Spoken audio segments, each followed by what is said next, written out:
susubukan din po nating mag-experiment.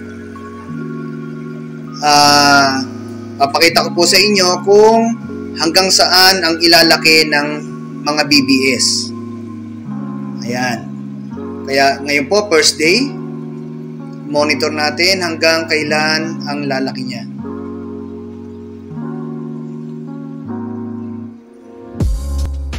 Ayan po yun. Ayan na yung ating BBS or prime shrimps. Yan, inilawan po namin sa ilalim upang makita nyo siya. Ayan. Okay, gagawin na po natin.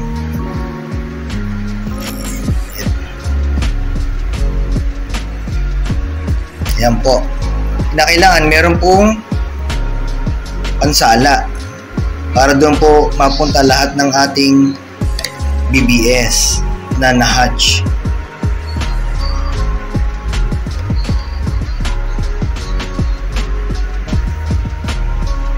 Yan. Ganyan lang po ang gagawin natin hanggang sa tuluyang maubos ang ating tubig dito sa ating ginawang hatching, BBS hatching. Ito pong BBS na yan ay buhay po yan. Pwede na po natin yang ipakain sa ating mga fry or yung mga anak ng ating gapi. Ito po, yan na, ilalagay na po natin yung mga BBS. Ayan.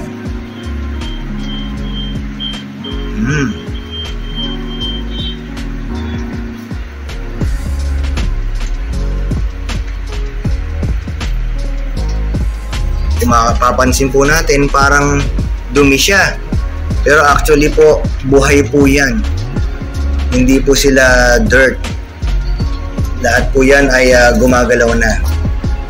Yan. Sa picture po na ito ay makikita nyo na yung mga itlog ng BBS from BBS eggs hanggang sa siya ay isilang at hanggang sa mag-matured. Yan po ang itsura nila. 2 weeks later.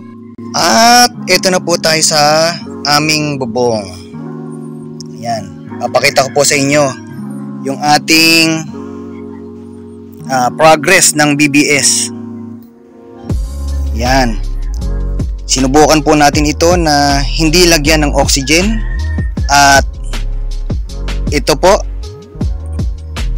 At hinayaan lamang natin ang ambient weather, ambient temperature, kaya lumamig or uminit, hinayaan lamang po natin silang nandito as an experiment. Yan po.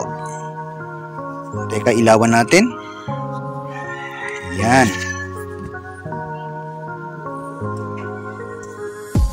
Yan po, ang lalaki na ng BBS. 2 weeks na po ito, mga ka-super.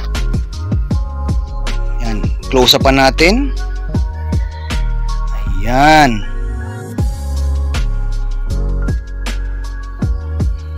Ayan, malalaki na. Wala pong isdang nakasama rito. Kasi kung may isda dyan, mauubos po yan. Ayan o. Yun o, kita nyo po. Ang ganda.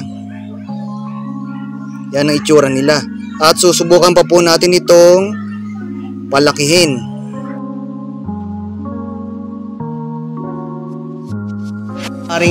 Maring nagtataka kayo kung bakit ko konti lang to mga ka-super. Ang iba kasi dito ay pinakain namin sa mga alaga naming isda. At yung iba naman ay ito, ang ginawa natin experimental na BBS, kung saan dito lang natin nilagay sa aming bubong.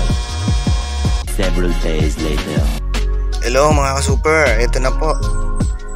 Another week has just passed. Tingnan nyo na yung mga BBS natin. Malalaki na sila. Napakalaki. Sinawahan din namin sila ng iba pang mga BBS na mga maliliit, kaya may mapapansin kayo dyan na mga parang hindi proportion yung mga nandito. Ayan. At sa laki po nila, kung mapapansin nyo, ayun oh, may mga nagme-mate na rin. Ayan.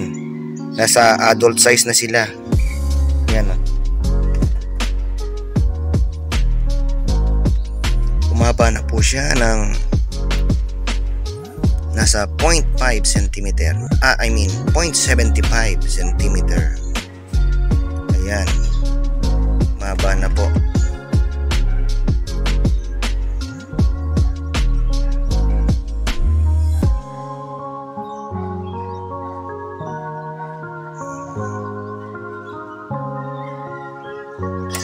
At kung mapapansin nyo po, ayun oh.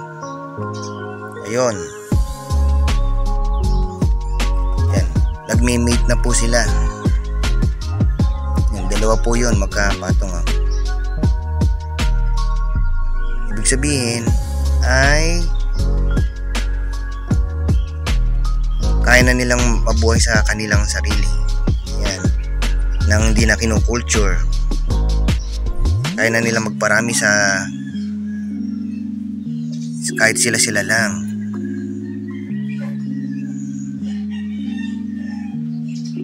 Yun pa. Ilalim.